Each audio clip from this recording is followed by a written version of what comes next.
여러분 안녕하세요. 오늘은 살면서 누구나 겪게 되는 장래 문제를 이야기해 보겠습니다. 특히 육아의 창시자인 공자와 공자를 비판한 목자는 각각 장사 지내는 문제에 대하여 어떻게 생각했는지 알아보겠습니다. 논에는 공자가 장래와 관련하여 제자들을 비롯한 당시 사람들에게 어떻게 말하고 행동했는지 기록되어 있습니다. 공자는 효도란 어기지 않는 것이라고 했는데 그 뜻은 부모님이 살아계실 때나 돌아가신 후 장사 지낼 때 그리고 제사 지낼 때 예의를 갖춰야 한다는 의미라고 보충 설명했습니다. 공자가 이 말을 하기 전에도 장례라는 말은 있었겠지만 공자의 설명을 들으니 장례의 의미가 좀 더 확실하게 다가오는 것 같습니다. 다음으로 논어 8일편에는 이런 대화가 있습니다. 임방이 예의 근본을 묻자 공자께서 말씀하셨다. 좋은 질문입니다. 예는 사치스러운 것보다는 검소한 것이 낫고 상례는 의례를 완벽하게 행하는 것보다는 슬퍼하는 것이 낫습니다. 이처럼 공자는 평소에 예를 강조했지만 예가 사치스럽거나 형식에 얽매여서는 안 된다고 보았고 장사를 지을 때는 슬퍼하는 것이 우선이라고 했습니다. 가장 아끼는 제자 안년이 죽었을 때 공자는 하늘이 자신을 버렸다고 하며 몹시 슬프게 곡을 했습니다. 제자들이 선생님께서 너무 비통해 하신다고 하니 공자는 저 사람을 위해 비통해 하지 않는다면 누구를 위해 비통해 하겠느냐 라고 말했습니다.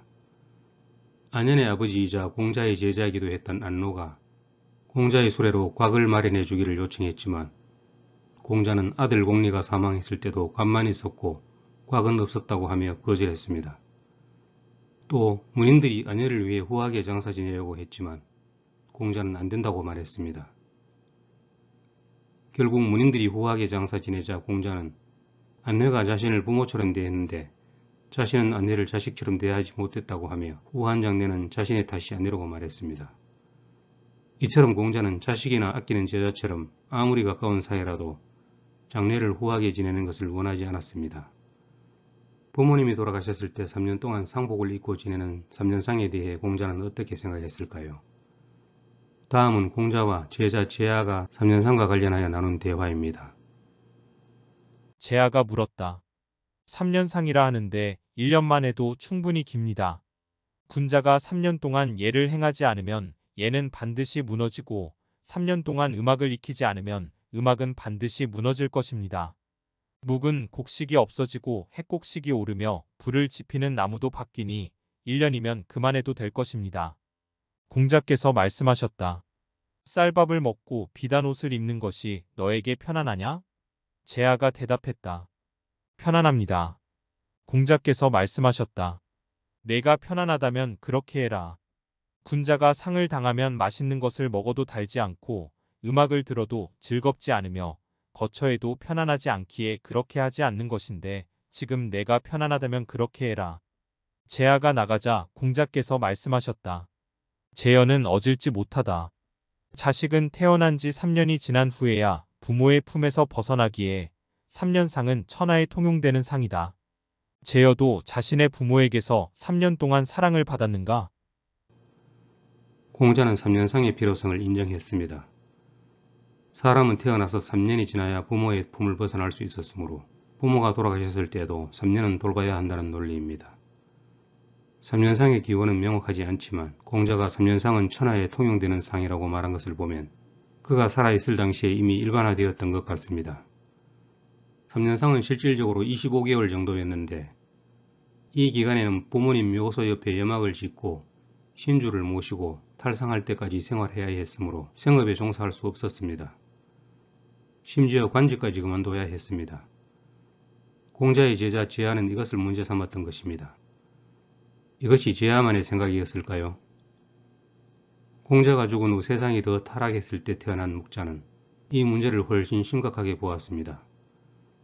목자는 육아의 학설에는 세상을 망하게 할 4가지 교의가 있다고 하며 그 가운데 하나가 성대한 장례와 3년상이라고 했습니다.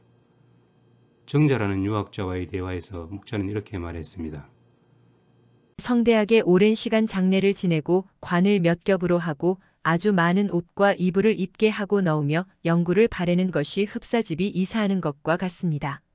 3년상을 치르면서 내내 울고 다른 사람의 부축을 받아야 일어나고 지팡이를 짚어야 걸을 수 있고 귀도 들리지도 않으며 눈으로는 볼 수도 없으니 이것이 천하를 망하게 하는 두 번째 교의입니다.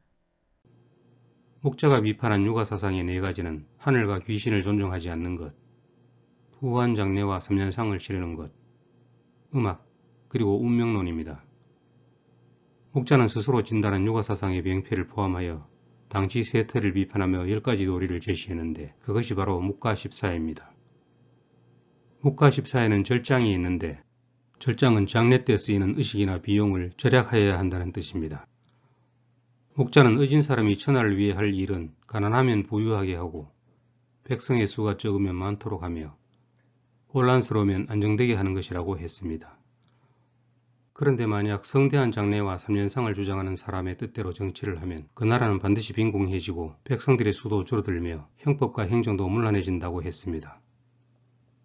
고대 요임금, 순임금, 우임금 이 세 성왕의 장례를 보더라도 성대한 장례와 삼년상은 분명 성왕의 도가 아닌데 목자가 살던 시대의 왕과 사대부들이 장사 지내는 모습을 보면 성왕들의 그것과는 다르므로 성대한 장례와 삼년상은 쓸모없는 짓이라고 했습니다. 그러면서 목자는 오늘날 천하의 사대부 군자들의 대다수는 성대한 장례와 삼년상이 시비와 이해에 합당한 것인가에 대하여 의혹을 품고 있다고 말했습니다. 목자가 이렇게 말한 것을 보면 그의 주장이 당시 사람들로부터 많은 호응을 받았던 것 같습니다. 그렇다면 목자가 추구한 장례 방식은 무엇일까요? 목자는 살아있는 사람에게 절제가 있듯이 죽은 사람에게도 절제가 있어야 한다며 장례의 원칙을 정했습니다. 관의 두께는 세치로 하여 뼈가 충분히 썩을 정도로 하고 의복은 세벌로 하여 살이 충분히 썩을 정도로 한다. 땅을 파는 깊이는 밑으로는 물기가 나오지 않게 하고 위로는 냄새가 새어나오지 않게 한다. 무덤의 높이는 묘를 알아볼 수 있게 하기만 하면 된다.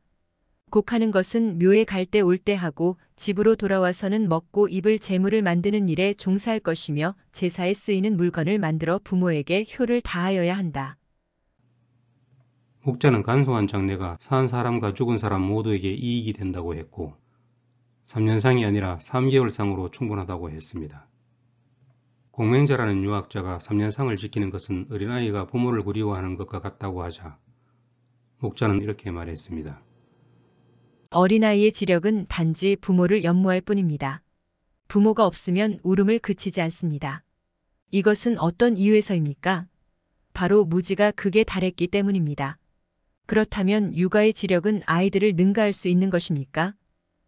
오늘날의 관점에서 보더라도 후한 장례와 3년상을 개선하려고 한 목자의 주장은 탁견이라고 하지 않을 수 없습니다.